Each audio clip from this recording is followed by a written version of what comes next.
Ngara numida wairam phongkhiba pandam pause adagi maruba pau khara thangasaraga miyamda khudo tamjige miyam tonga thajabigano Chief Secretary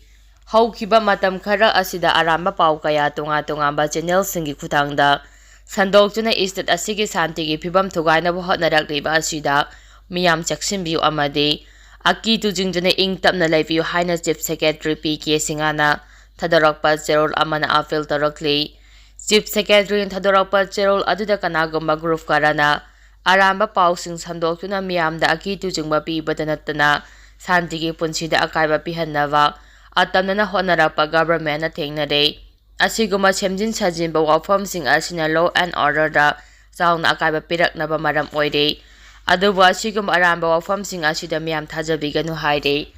Asiguma Pibam Asida Miam Asumba Asingba Information pangbak ngamnabagidamag laingana control room ama hangdoklay masina miyamna pau adu asumbara arambara haiba khangbada mateng pigani pung kumari mathau tawgadaba control room gi number 9485280419 law and order ngakpada mipum khudimak ki thodang leibana miyamna asigum aramba pau sing asidagi chakshina leibiyo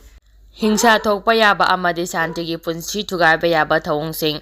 Chatharakpasing the Langang Logi Makada Chapsaba Action Logani Haire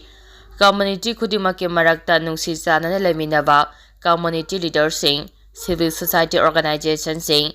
Religious Leaders Sing Mahelui Loop Sing Intellectual Sing Amade Miampuna Tavok Tamina say Aikogi Nungsirabe State Asiba Ingtapa Amade Chakapa Makeda Punaba Hotnamina si Hana so appeal Tarakli Makatarapa Pauda CM Pam Tadok Patadok Tabakuki Sing that Todokte Sapre Administration Gidima Makata Takigani ITLF Kuki Sing Sapre Administration Gidima Makata Nachatakigani Haukibanu Majinumita Masana Chief Minister from the Girijan Taukrava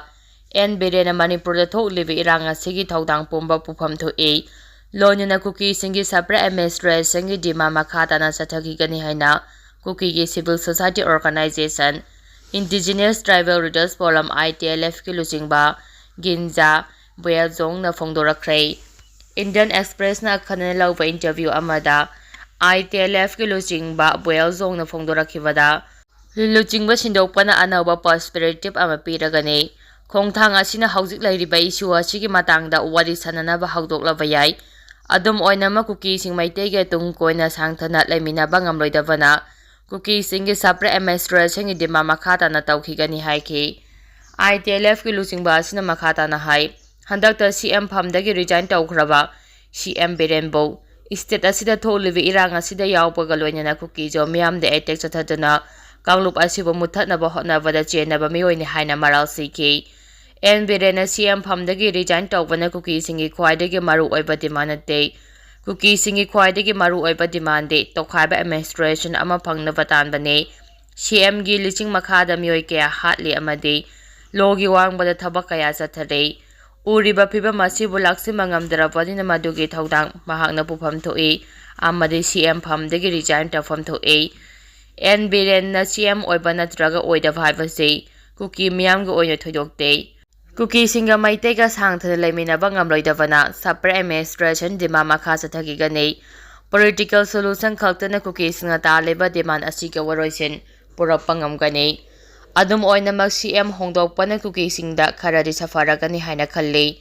Anaba CM Kanana Oigani Haiva Kangde, Adobo Kongtang Asi Positive Oiva Development Amani Haiki, Amaramda, Kukizo ML Tara Lakliba Gerald Asiki Manungda, Central Leaders in Unarava Yai Haide, Lonina Manipur the Tolibi Iranga Sigi Orois and Proknavaso, Kanarava Yai Haina Pawa Sinamakatare,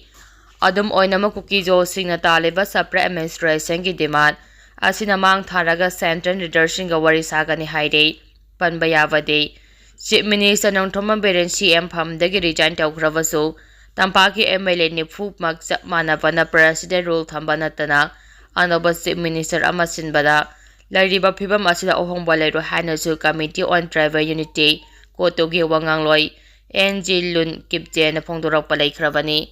Makatara Papauda, Decision MLA Sing Pamunavada, Chinko Kinarko Terrorist Singalactuna Ravara, Kugyo.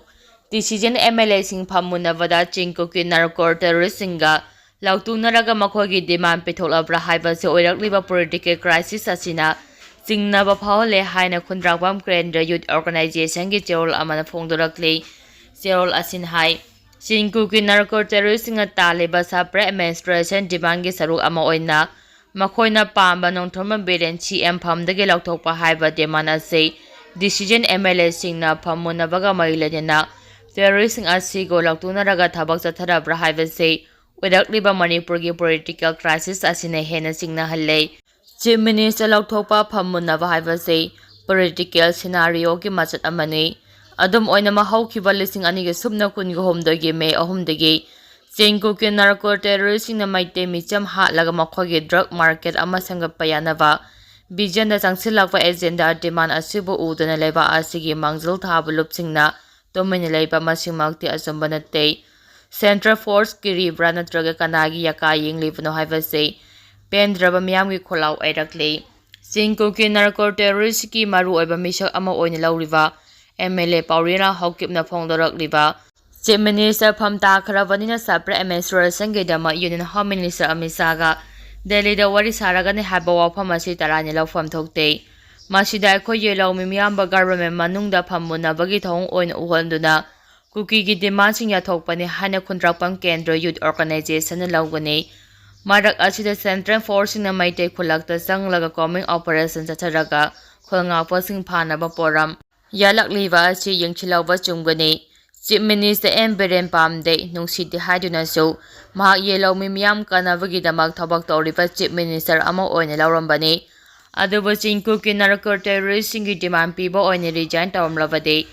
ꯑꯩꯈꯣꯏꯒꯤ ꯇꯨꯡꯒꯤ ꯄꯨꯟꯁꯤꯗ ꯑꯣꯏꯔꯛꯀꯗꯕ problem ꯈꯪꯍꯧꯕꯒꯤ ꯇꯉꯥꯏꯐꯗꯕ ꯂꯩ ꯍꯥꯏꯅ ꯆꯦꯔꯣꯜ ꯑꯁꯤꯅ ꯃꯈꯥ ꯇꯥꯔꯛꯂꯤ꯫ ꯃꯈꯥ ꯇꯥꯔꯛꯄ ꯄꯥꯎꯗ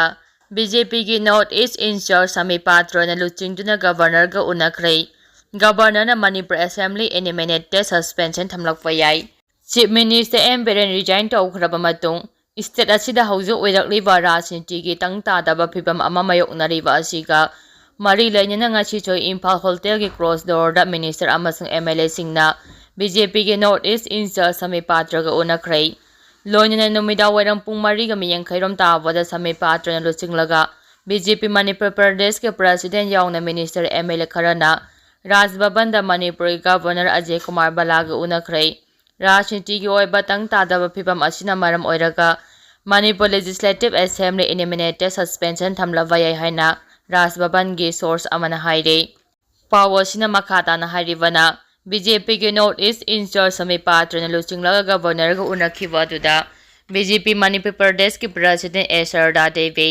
ꯃꯤꯅꯤꯁꯇꯔ ꯕꯁꯟꯇ ꯀꯨꯃꯥꯔ, MLA ꯑꯕꯗꯨꯜ ꯅꯥꯁꯤꯔ ꯑꯃꯁꯨꯡ ꯑꯋꯥꯡꯕꯣꯏ ꯅ꯭ꯌꯨꯃꯥ ꯌꯥꯎꯅ ꯑꯇꯩ MLA ꯀꯌꯥꯁꯨ ꯌꯥꯎꯈꯤ꯫ ꯗꯦꯂꯤꯒꯦꯁꯟ ꯑꯗꯨ ꯅꯨꯃꯤꯗꯥꯡꯋꯥꯏꯔꯝ ꯄꯨꯡ 5:35 ꯇꯥꯕ ꯃꯇꯝꯗ ꯔꯥꯖꯚꯕꯟꯗꯒꯤ ꯊꯣꯛꯈꯤ꯫ ꯗꯦꯂꯤꯒꯦꯁꯟ ꯑꯁꯤꯅ ꯒꯚꯔꯅꯔꯒ ꯎꯅꯕꯒꯤ ꯃꯔꯝ ꯑꯗꯨꯗꯤ ꯆꯞ ꯆꯥꯅ ꯈꯪꯗ꯭ꯔꯤ꯫ ꯑꯗꯨꯃꯛꯄꯨ ꯔꯥꯖꯚꯕꯟꯗꯒꯤ ꯐꯪꯕ ꯄꯥꯎꯒꯤ ꯁꯣꯔꯁ ꯑꯃꯅꯗꯤ ꯁ꯭ꯇꯦꯠ ꯑꯁꯤꯒꯤ ꯔꯥꯖꯅꯤꯇꯤꯒꯤ ꯇꯪ ꯇꯥꯗꯕ ꯐꯤꯚꯝ ꯑꯁꯤꯒ ꯃꯔꯤ ꯂꯩꯅꯅ ꯃꯅꯤꯄꯨꯔ ꯂꯦꯖꯤꯁꯂꯦꯇꯤꯚ ꯑꯦꯁꯦꯝꯕ꯭ꯂꯤ ꯑꯁꯤ ꯑꯦꯅꯤꯃꯦꯇꯦꯗ ꯁꯁꯄꯦꯟꯁꯟ ꯊꯝꯂꯕ ꯌꯥꯏ꯫ ꯂꯣꯏꯅꯅ ꯉꯁꯤ ꯅꯨꯃꯤꯗꯥꯡ ꯑꯊꯦꯡꯕꯗ ꯃꯁꯤꯒꯤ ꯅꯣꯇꯤꯐꯤꯀꯦꯁꯟ ꯑꯃ ꯊꯣꯛꯂꯕ ꯌꯥꯏ ꯍꯥꯏꯔꯤ꯫